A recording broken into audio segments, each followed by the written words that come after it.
इकाई 5 हिंदी काव्य। अब इसमें हम पढ़ेंगे मीरा का काव्य। सबसे पहले मीराबाई। मीराबाई के बारे में पढ़ते हैं। मीराबाई का जीवन परिचय। मीराबाई की गणना हिंदी की सर्वश्रेष्ठ कवित्रियों में होती है। वे श्री कृष्ण को अपना आराध्य मानती हैं, उनकी पूजा करती हैं। उनका जन्म संवत 1555 अर्थात 1498 में मेड़ता परगने के कुड़की नामक ग्राम में हुआ। मतलब संवत 1555 और सन 1498 में इनका जन्म हुआ था। मेड़ता के परगने में एक कुड़की नामक गांव में इनका जन्म हुआ था, परंतु मिश्र बंधुओं ने उनका जन्म संवत 1573 माना है, जो कि उचित नहीं है। तो मतलब इनका जो जन्म संवत है वो 1555 ही है और सन जो है वो 1498 है और इनका जन्म हुआ था मेड़ता परगने के कुड़की गांव में। ठीक है, ये याद रखना है।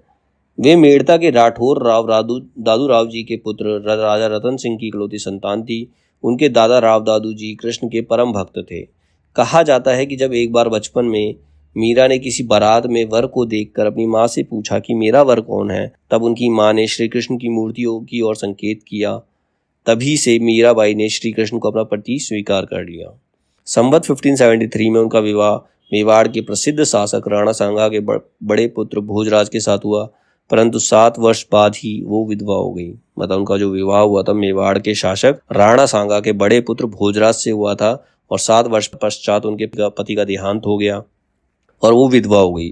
अब वे अपना अधिकांश समय श्री कृष्ण की उपासना व साधु संतों के बीच कृष्ण कथा में व्यतीत करती थी। उनके देवर विक्रमादित्य ने इसे अपने अपमान की बात समझकर 2 बार मीरा को मारने का असफल प्रयास किया। विक्रमादित्य को जब ये पता चला, विक्रमादित्य कौन थे? उनके पति के छोटे भाई। उन्हें जब पता चला कि मीरा जो है श्री कृष्ण की भक्ति करती है और साधु संतों के साथ रहती है, तो उन्होंने मीरा को मारने का प्रयास किया, लेकिन वो 2 बार असफल हो गए। अंततः वह तोड़ छोड़कर वृंदावन चली गई। वहां पर उन्होंने संत रैदास को अपना गुरु बना लिया।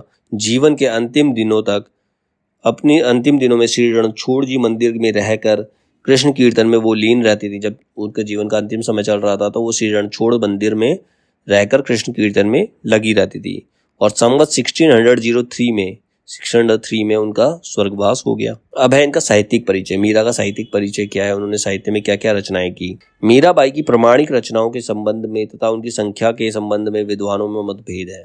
मतलब उन्होंने क्या क्या रचनाएं की और कितनी रचनाएं की, तो विद्वानों के बीच में इस बारे में मतभेद है। उनकी प्रमुख रचनाओं में नरसी जीरो मायरो, गीत गोविंद की टीका, मीरा के पद, राग सोरठ पद, मीरा की मल्हार आदि उल्लेखनीय है। मतलब इंपॉर्टेंट क्या है? नरसी जी मायरा, मीरा की मल्हार और गीत गोविंद की टीका। इनमें से गीत गोविंद की टीका अभी तक प्राप्त नहीं हुई है। राग सोरठ पद में मीराबाई के पदों के साथ साथ कबीर व नामदेव के पद भी संकलित हैं। अभी तक उनके लगभग 200 फुटकर पद ही प्राप्त हुए हैं। मीरा के जो है 200 पद प्राप्त हुए हैं अभी तक। अब मीराबाई के बारे में महत्वपूर्ण तथ्य क्या क्या है, इनके बारे में फैक्ट क्या है। इनका जन्म 1504 ईस्वी में हुआ व मृत्यु का समय 1558 से 1563 के बीच स्थिर किया गया है। इनका जन्म मेड़ता के निकट कुड़की नामक गांव में हुआ था, ये फैक्ट है। ये मेड़तिया के राठौर रतन सिंह की पुत्री, राव दादू जी की पौत्री, मतलब राव दादू जी की पोती और जोधपुर को बसाने वाले प्रसिद्ध राव जोधा जी की प्रपुत्री थी। इनका विवाह राणा सांगा के ज्येष्ठ पुत्र भोजराज के साथ 1516 में हुआ। पति की मृत्यु के पश्चात वे वृंदावन चली गई। वहीं इनकी भक्ति में माधुर्य उपासना समाहित हुई। मीरा को भक्त रूप धारण करने के लिए परिवार, समाज व लोक लाज से लड़ना पड़ा। वृंदावन में मीरा की भेंट चैतन्य मत शास्त्र प्रणेता जीव गोस्वामी जी से हुई। वृंदावन से वह द्वारिका चली गई। वहां रणछोड़ जी के मंदिर में भजन कीर्तन करती रही। वहीं उनकी मृत्यु हुई। रैदास को मीरा का गुरु माना जाता है। तो मीरा के गुरु कौन थे? रैदास थे। ये क्वेश्चन आ सकता है, मीरा के गुरु कौन थे? रैदास। मीरा के काव्य की भाषा सामान्यतः राजधानी मिश्रित ब्रज है। उनके पदों में गुजराती भाषा का पूट है। खड़ी बोली व पंजाबी का प्रभाव भी उनके काव्य में है। उनके पद विविध राग रागनियों में बद्ध हैं। उनके प्रेम भाव में सामान्य मानवीय मर्यादा है। उनकी प्रेम साधना में स्वकीय का भाव है। मतलब उनकी जो प्रेम साधना है, मतलब अपने आप को समर्पित करती हैं उस चीज के लिए। उन्होंने कृष्ण का स्मरण गिरधर नागर के रूप में किया है। भक्ति का शास्त्रीय स्वरूप भी उनके काव्य में मिलता है। श्रृंगार वर्णन में वियोग की प्रधानता है। मतलब क्योंकि उनके पति की मृत्यु हो चुकी थी, वो अपने प्रेमी के साथ नहीं थी, इसीलिए उनके श्रृंगार वर्णन में भी वियोग की प्रधानता है। इसके अतिरिक्त शांत रस की भी व्यंजना हुई है। मीरा ने कृष्ण की कल्पना पति या प्रेम के रूप में की है। इनके पदों को 3 भागों में बांटा जाता है और वो 3 भाग कौन कौन से हैं? लीला, विनय और व्यक्तिगत अनुराग। नाभाजी, धरुदास, व्यास जी, मलुकदास आदि भक्तों ने मीरा का गुणगान किया है। तुलसी ने पत्राचार के विषय को शुक्ल जी ने प्रामाणिक नहीं माना। 84 वैष्णवों की वार्ता में मीराबाई को वल्लभाचार्य की शिष्या ना होने के कारण अपशब्द कहे हैं। मीराबाई जो थी वल्लभाचार्य की शिष्या नहीं थी, वो वल्लभाचार्य उनके गुरु नहीं थे, इसलिए उनको अपशब्द कहे गए। इनकी रचनाओं में केवल स्फुट पद जो कि मीराबाई की पदावली नाम से प्रकाशित हैं प्रामाणिक माने गए हैं। माना जाता है कि अपने परिजनों द्वारा परेशान करने पर मीरा ने एक पत्र गोस्वामी तुलसीदास जी को लिखा, जिसमें उन्होंने लिखा, स्वाति श्री तुलसी कुलभूषण दूषण हरण गोसाई, 12 ही बार प्रणाम करूं अब हरऊ शोक समुदाय। इन पर तुलसीदास ने मीरा को विनय पत्रिका का निम्न पद लिखकर भेजा। उन्होंने लिखा, जाके प्रिय न राम विदेही, सोनर तजिए कोटि बैरी सम यद्यपि परम सनेही। जब मीरा ने तुलसीदास को लिखा कि उसके परिजन उसे परेशान करते हैं, वो सबसे परेशान हो चुकी है, तब तुलसीदास ने उन्हें रिप्लाई किया। उन्होंने कहा, जो श्री राम और राम के भक्त, श्री राम और सीता के भक्त नहीं हैं और तुम्हारे प्रेमी नहीं है, तो उनको त्याग देना ही तुम्हारे लिए उचित है। मीरा की महत्वपूर्ण पंक्तियां कौन कौन सी हैं? अब इसमें मीरा की महत्वपूर्ण पंक्तियों के बारे में बताया गया है। पहली पंक्ति है, जग सुहाग मित्यारी सजनी हावा हो मिट जासी। मतलब जो सुहाग है वो मिथ्या है, वो कभी भी मिट सकता है, क्योंकि वो खुद एक विधवा थी।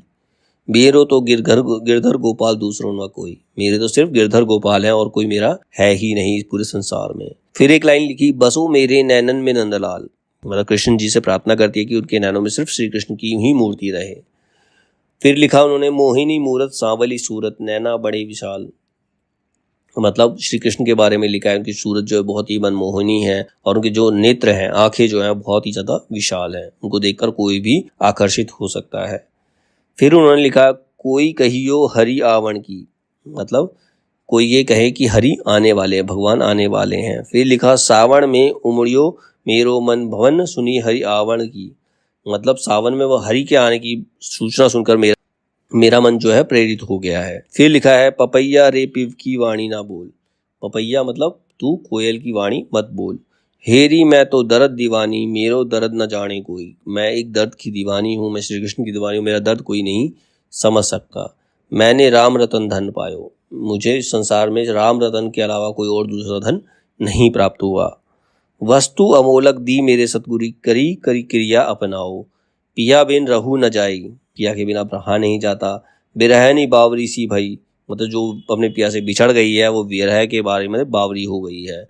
घायल की गति घायल जाने और न जाने कोई। मतलब जो व्यक्ति घायल होता है, जिसको दर्द होता है, उसकी गति, उसकी दशा को वही व्यक्ति समझ सकता है जिसको दर्द है, जो घायल है। उसके अलावा उसका दर्द कोई और नहीं समझ सकता। पग घुंघरू भी बांध मीरा नाची रे। मतलब अपने पैरों में बांध के घुंघरू मीरा नाचती है श्री कृष्ण के विरह में। अब मीरा के विषय में प्रसिद्ध विद्वानों का कथन। मीरा के विषय में विद्वानों ने क्या क्या कहा है। पहला है, आचार्य रामचंद्र शुक्ल कहते हैं, मीरा का समस्त काव्य आंसुओं से सना एवं विरह से भीगा है। मतलब उसकी काव्य को पढ़ करके आंसू आ जाते हर किसी के मन में। नगेंद्र कहते हैं, मीराबाई का काव्य उनके हृदय से निकले सहज प्रेमोच्छ्वास का साकार स्वरूप है। मतलब वो कहते हैं कि जो उन्होंने काव्य लिखा वो उनके प्रेम हृदय से निकला हुआ ही एक रूप है। डॉक्टर रामवर सिंह कहते हैं, मीरा का काव्य नारी की मुक्ति का आवाहन है। जो मीरा ने काव्य लिखा वो नारी की मुक्ति का आवाहन है। रामविलास शर्मा कहते हैं, मीरा का काव्य स्त्री की पराधीनता का प्रत्याख्यान है, पुरुष प्रधान व्यवस्था के प्रति विरोध की घोषणा है। अब रामविलास शर्मा क्या कहते हैं, मीरा का जो काव्य है वो ये बताता है कि जो स्त्री है वो पराधीन है, वो दूसरों के अधीन रहती है और पुरुष प्रधान समाज में उसका कोई अस्तित्व नहीं है, वो उसका विरोध करती है। नरोत्तम दास स्वामी कहते हैं, मीरा के काव्य रचना के लिए नहीं लिखा गया, यह तो अपने आराध्य के प्रति उन्मुक्त अभिव्यक्ति एवं प्रेम की घोषणा है। मतलब मीरा ने कोई भी काव्य रचना के लिए नहीं लिखा, उन्होंने अपने प्रियतम श्री कृष्ण के लिए ही सब कुछ लिखा है। मैनेजर पांडे कहते हैं, कबीर जायसी और सूर के सामने चुनौतियों भाव जगत की थी, मीरा के सामने भाव जगत से अधिक भौतिक जगत की चुनौतियां थी। मतलब जो असली का समाज है उसकी चुनौती मीरा के सामने थी। उनकी चुनौतियों तथा कठिनाइयां पारिवारिक और सामाजिक जीवन की थी। मतलब उन्हें अपने परिवार में भी इस कठिनाइयों का सामना करना था और समाज में भी सामाजिक कठिनाइयों का सामना करना था, उसमें रहकर उन्होंने रचनाएं की। रोहिणी अग्रवाल कहती हैं, मीरा के पदों को यदि आध्यात्मिकता के कुहासे से मुक्त कर दिया जाए तो वे जीवन के राग, उल्लास, उत्सव और ठाट बाट के साथ ऐन्द्रिकता के उद्यम का भी स्पर्श करते हैं। घोर लौकिकता के बीच घोर श्रृंगारिक माना उनकी कविता में दिखाई देता है। पूनम कुमारी कहती है, मीरा की कविताएं स्त्री चेतना के इतिहास की एक विलक्षण धरोहर है। वो स्त्री को जागृत करती है कि मीरा की जो रचनाएं हैं वो स्त्री को जागृत करती है कि उन्हें पुरुष प्रधान समाज में किस तरह से अपनी पहचान बनानी है। आज तक जितनी भी स्त्री चेतना परक कविताएं लिखी गई हैं उसमें बरबस मीरा की कविताओं को रख दिया जाए तो इनकी विलक्षणता की पहचान ज्यादा आसान हो जाएगी और शायद ज्यादा तीखेपन की भी। स्त्री चेतना के संदर्भ में मीरा एक खास अर्थ में प्रासंगिक और आधुनिक है। सबसे आश्चर्यजनक बात यह है कि वे आधुनिकता के सारे प्रचलित प्रतिमानों से दूर रहते हुए भी आधुनिक और प्रासंगिक है। मतलब उन्होंने जो भी लिखा वो आज की डेट में सब प्रासंगिक है, सब प्रैक्टिकल लगता है। ठीक है, तो स्त्री चेतना मीरा का ही काव्य है। तो ये अलग अलग राइटर्स ने उनके बारे में बोला।